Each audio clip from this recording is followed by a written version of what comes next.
Hello student, good evening to all of you. आज हम sufficient estimated topic की theorem 3.4 factorisation theorem करेंगे।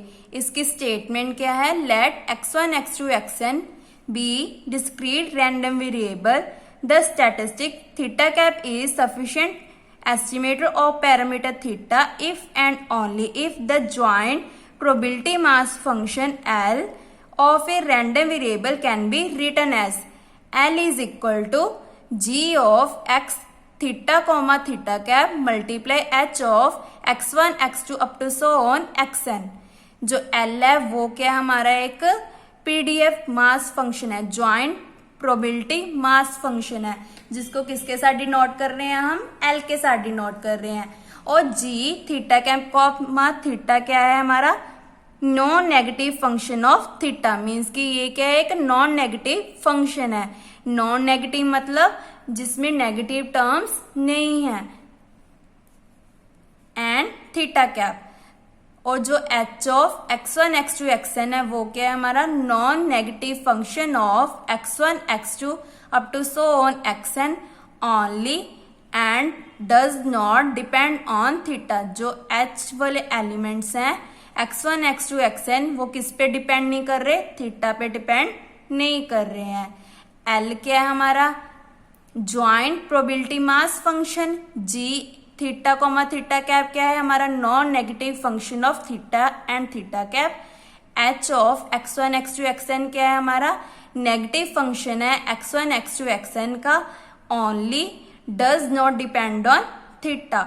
This theorem is most important for 16 marks. ये theorem आपको state and proof आएगी। इसकी एक और स्टेटमेंट है, find sufficient condition by factorisation theorem. आपको ऐसे भी आ सकता है, find sufficient condition by factorisation theorem. तो इसका रिजल्ट हमने क्या याद रखना है? L is equal to G of theta comma theta cap multiply H of x1 x2 up to so on xn। Now इसका प्रूफ हम नोट से करेंगे। ये थ्योरम हम नोट से करेंगे। एक बार इसकी दोबारा स्टेटमेंट देखते हैं। लेट x1 x2 xn क्या है हमारा? डिस्क्रीट रैंडम वेरिएबल है। थीटा कैप क्या है हमारा? सफिशिएंट एस्टिमेटर को डिनोट कर रहा है, जिसका पैरामीटर क्या है? Theta. If and only if the joint probability mass function means की L of random variable can be written as. L को कैसे डिनोट करें? Is equal to G of theta comma theta cap. ये क्या था हमारा? Non negative function of theta and theta cap. H of x1 x2 xn क्या है हमारा?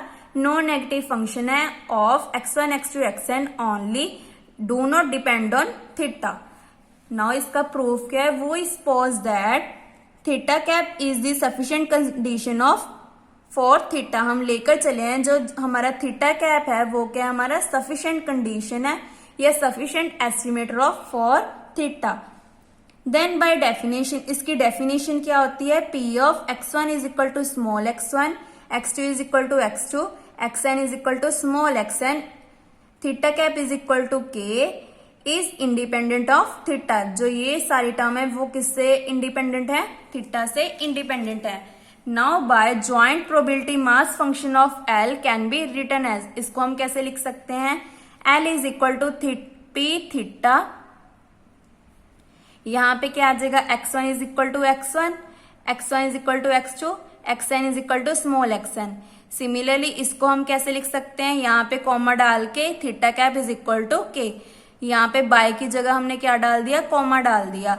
नाउ ये हमने फॉर्मूला पढ़ा है, इसकी प्रोबेबिलिटी क्या हो? a को इसको दे दिया और p थीटा इसको दे दिया। तो जो p theta theta cap is equal to k है वो हमने आगे लिख लिया और वो वाला एज इट इज।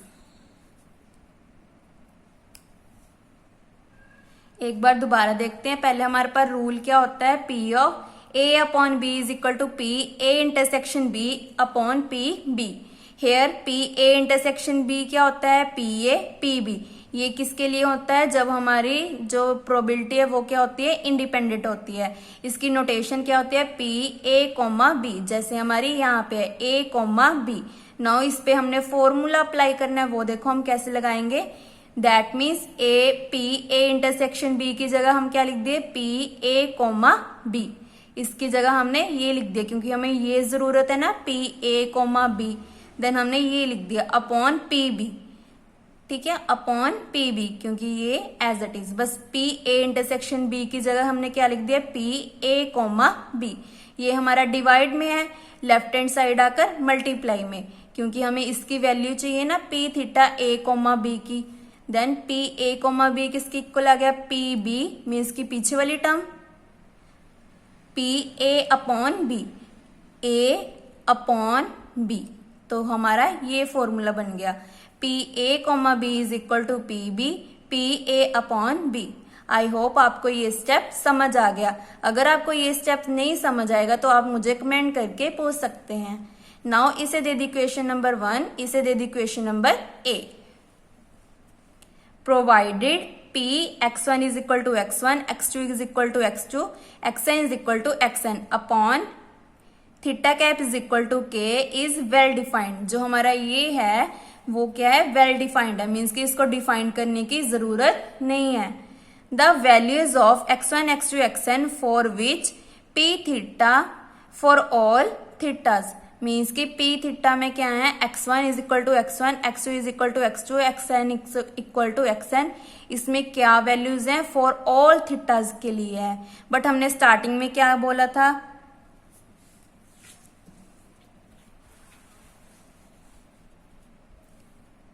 कि जो ये है वो इंडिपेंडेंट ऑफ थीटा है, बट जिसके नीचे थीटा जो वो क्या है, उसमें थीटा है फॉर ऑल थीटाज के लिए। बट ये क्या है, इंडिपेंडेंट ऑफ थीटा। तो यहाँ पे आपने कंफ्यूजन नहीं होना है, कंफ्यूज नहीं होना है। नाउ यहाँ तक हम रिवाइज कर लेते हैं कि हमने क्या क्या किया। फर्स्ट हमने सपोज किया कि थीटा कैप क्या है, हमारा सफिशिएंट एस्टिमेटर है थीटा का। देन फिर हमने डेफिनेशन लगा दी सफिशिएंट एस्टिमेटर की। अगर आपने ये डेफिनेशन नहीं की है तो डिस्क्रिप्शन में प्लेलिस्ट का लिंक या डिस्क्रिप्शन में सफिशिएंट कंडीशन की या सफिशिएंट एस्टिमेटर की लिंक गिवन है, आप उसको क्लिक करके सफिशिएंट एस्टिमेटर पढ़ सकते हैं। देन हमने ज्वाइंट प्रोबेबिलिटी मास फंक्शन लगाया, L is equal to P theta. Theta का मतलब क्या है, इसमें सारे क्या है, थीटाज हैं। Then P A comma B का फॉर्मूला क्या होता है हमारा, P B P A upon B. Then हमने यहाँ पे ये यूज कर लिया। यहाँ पे ए हमारी ये टर्म है, कोमा बी हमारी ये टर्म है। नेक्स्ट क्या है हमारा, जो ये है वो क्या है, वेल डिफाइंड है, इसको डिफाइन करने की जरूरत नहीं है। और पी थीटा में क्या है, फॉर ऑल थीटास के लिए यूज हो रहा है।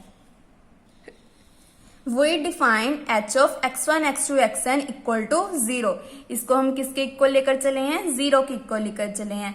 And the value of x1, x2, xn for which p theta x1 is equal to x1, x2 is equal to small x2 up to so on xn is equal to small xn greater than 0। जो ये value है वो किससे बड़ी है, 0 से बड़ी है, क्योंकि हमें पता ही है जो प्रोबेबिलिटी है वो किस में लाई करती है, 0 और 1 में लाई करती है हमेशा। बट यहाँ पे हम क्या लेकर चले हैं, P A greater than 0 for all theta, क्योंकि नीचे थीटा आ रहा है तो इसका मतलब क्या है, for some theta. Some theta मतलब किसी एक में से थीटा ले लिया, या तो इसमें थीटा होगा या एक्स आई में थीटा होगा। For some theta, for all theta मतलब सब में थीटा है। फॉर सम थीटा मतलब किसी एक या दो में, एटलीस्ट किसी एक में तो जरूर होगा। नाउ इसको डिफाइन कैसे किया है हमने, H of x1, x2, xn is equal to P, x1 is equal to x1, x2 is equal to x2, xn is equal to xn upon theta cap is equal to k। इसे दे दी equation number 2। Let कर लिया p theta, theta cap is equal to k is equal to G of theta comma theta cap, क्योंकि हमने prove करना है कि ये दोनों किसके इक्वल हैं, इन दोनों की product is equal to L है, इसलिए हमने ये सब डिफाइन किया है। बस ये स्टेप आपने थोड़े से क्रैम करने हैं।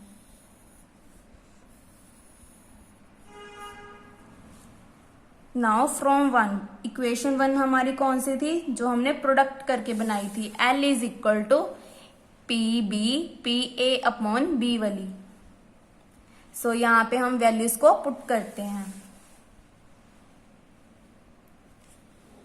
L is equal to first वाली टर्म पे क्या पुट कर दिया, H of x1 is comma x2 up to so on xn, और इसकी जगह हमने क्या पुट कर दिया, g of theta comma theta cap. यहाँ पे रीजन क्या लिखेंगे, यूजिंग 2 and 3, इसकी जगह हमने ये पुट कर दिया और इसकी जगह हमने पुट कर दिया ये। नाउ यही हमने प्रूव करना था क्योंकि यही हमारा स्टार्टिंग में रिजल्ट था। ये देखो L is equal to G of theta comma theta cap, ये क्या था हमारा नॉन नेगेटिव फंक्शन था थीटा और थीटा कैप का, और ये क्या था हमारा नॉन नेगेटिव फंक्शन था x1 x2 xn के लिए only, but does not depend on theta के लिए। ऐसे हमने ये डिफाइन किया है कि जो h है वो क्या है, इसमें ओनली x1 x2 xn है बट इसमें थीटा नहीं है, और जो हमारा g of theta comma theta cap है वो क्या है, एक थीटा का फंक्शन है, थीटा और थीटा कैप का एक फंक्शन है। नॉन नेगेटिव मतलब इसमें नेगेटिव टर्म्स नहीं है। नाउ इसका कन्वर्स प्रूव करते हैं। इफ एंड ओनली इफ का मतलब क्या होता है, एक चीज लेकर चले दूसरी को प्रूव कर दिया। कन्वर्स का मतलब क्या है, दूसरी चीज लेके चलेंगे फर्स्ट वाली को प्रूव करेंगे।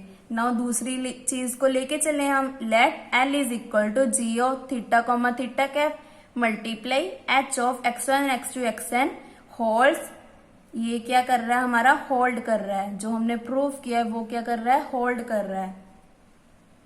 इसे दे दी इक्वेशन नंबर 4। यहां से हमारा मेन क्वेश्चन स्टार्ट होता है, यहां से थोड़ा सा हमने क्रैम करना है, यही पार्ट थोड़ा सा टफ है। Then for fixed k we have p theta theta cap is equal to k, इसको हमने कैसे एक्सप्लेन, किसके इक्वल है, समेशन, समेशन मतलब sum, theta cap x1 x2 xn equal to k p theta, x1 is equal to x1, x2 is equal to small x2 up to so on xn is equal to small xn। Now ये हमने starting में किसके equal लेकर चले थे, from equation ए से L के equal लेकर चले थे। ये देखो हम इक्वेशन ए में से इसको लेके चले थे L के इक्वल, देन यहाँ पे हमने पुट कर दिया। नाउ L हम किसके इक्वल लेकर चले हैं, इक्वेशन 4 के, इसके यहाँ पे पुट कर दिया। रीजन क्या देंगे, यूजिंग 4। नेक्स्ट स्टेप में हमने क्या किया, ये हमारा कांस्टेंट है, सॉरी इसकी जगह हमने क्या पुट कर दिया, k, तो ये बन गया हमारा कांस्टेंट, क्योंकि हमें पता थीटा कैप किसके इक्वल है, k के इक्वल है, क्योंकि हम स्टार्टिंग में लेके चले ना theta cap is equal to k, तो यहाँ पे पुट कर दिया, तो ये बन गया हमारा कांस्टेंट, तो इसको बाहर निकाल दिया और ये टर्म एज इट इज। इसे दे दी इक्वेशन नंबर 5। नेक्स्ट स्टेप में क्या किया, p theta x1 is equal to x1, x2 is equal to x2, xn is equal to xn upon theta cap is equal to k। पहले हमने simple p theta की इसकी निकाली थी, अब हम इसकी निकाल रहे हैं। इसकी फॉर्मूला क्या होता है, जो हमने स्मॉल क्लास से या प्रोबेबिलिटी में किया है, P A upon B is equal to P A intersection B. A intersection B को हम कैसे लिख सकते हैं, पी ए कोमा बी, और जो पीछे वाली टर्म होती है वो नीचे। अगर बी अपॉन ए लिखते तो क्या होता है, पी बी इंटरसेक्शन ए या P A intersection B upon P A. जो पीछे टर्म एलिमेंट होता है वही हमारा नीचे आता है। सो यहाँ पे हमने यूज कर लिया इन दोनों का इंटरसेक्शन, या इन दोनों को कॉमा डाल के लिख दिया ए कॉमा बी अपॉन पीछे वाली टर्म। और यहाँ पे हम p लेकर चल रहे हैं, बट स्टार्टिंग में क्या है, p थीटा, तो यहाँ पे p थीटा आएगा। नाउ अब क्या है हमारा, अगर दोनों नॉट इक्वल है तो हमारा पता ही है कि क्या आएगा, 0।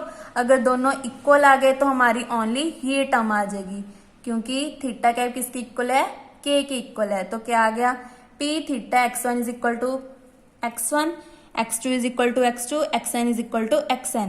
ये हमारा कॉमन पार्ट आ गया, और नीचे वाला एज इट इज। अगर इंटरसेक्शन ही 0 आ गई, इन दोनों में कोई भी कॉमन ना आया तो क्या आ गया, 0, क्योंकि a कोमा b का मतलब ही क्या है, a इंटरसेक्शन b। इंटरसेक्शन का मतलब क्या होता है, कॉमन पार्ट, और यूनियन का मतलब होता है पूरा सेट। नाउ अब हम ये लेकर चले हैं, if theta cap is equal to k. अगर ये दोनों इक्वल हैं तो क्या है हमारा रिजल्ट? देन इसका रिजल्ट क्या था हमारा?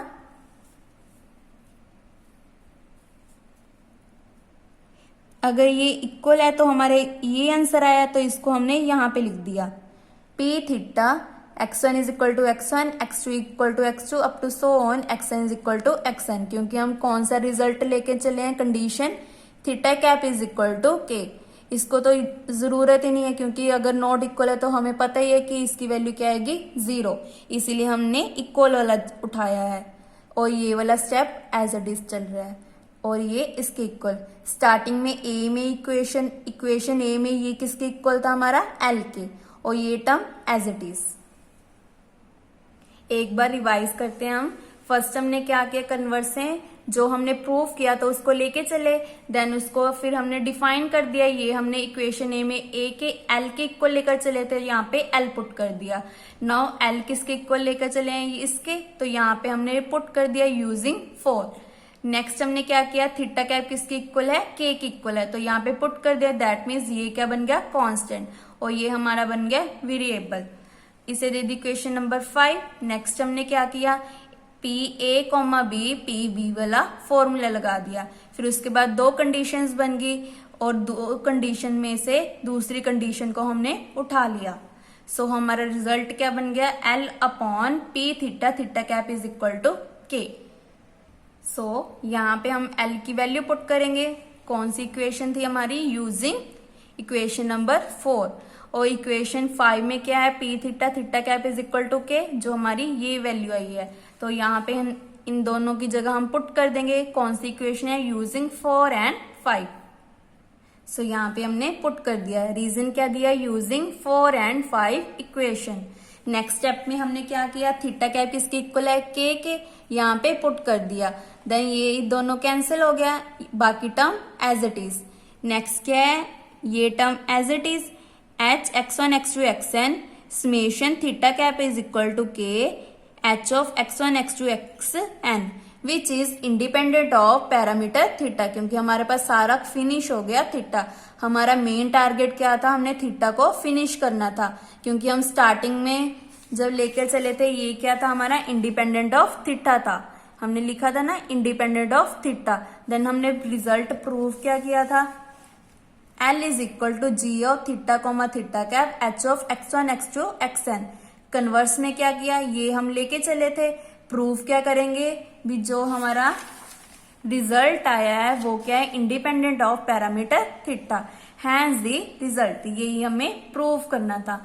नाउ इसकी एप्लीकेशंस भी पूछी जाती है, तो इसकी एप्लीकेशंस क्या है?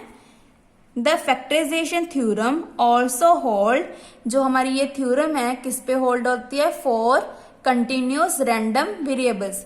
जो कंटिन्यूस मीन्स की लगातार जो रैंडम वेरिएबल्स हैं उस पे भी ये रूल, ये थ्योरम होल्ड करती है। And also for arbitrary families of distribution, और जो फैमिली ऑफ डिस्ट्रीब्यूशन है उस पे भी अलो करती है। आर्बिट्ररी मतलब कोई भी हम जब अल्फा बीटा गामा डेल्टा लेते हैं वहां पे भी ये रूल फॉलो होता है, यूज होता है यहाँ। सेकेंड कंडीशन क्या है? If theta cap is a sufficient estimator for theta then any 1-to-1 function, 1-1 function हमने किया है रियल एनालिसिस में। अगर इसकी इमेज प्री इमेज होती है, जैसे यहाँ पे 1 2 3 है, तो इसकी भी प्री इमेज पक्का होगी 3 2 1। इसे हम क्या बोलते हैं? 1-1। ओ sorry,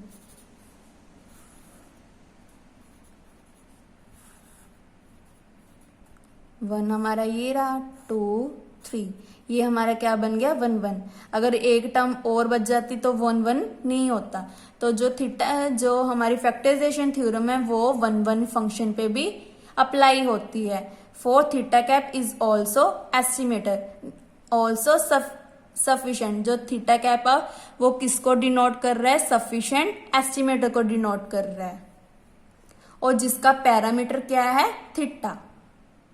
so this theorem is most important for 16 marks. अगर आपको किसी भी स्टेप में डाउट हो तो आप मुझे कमेंट करके पूछ सकते हैं। Thank you.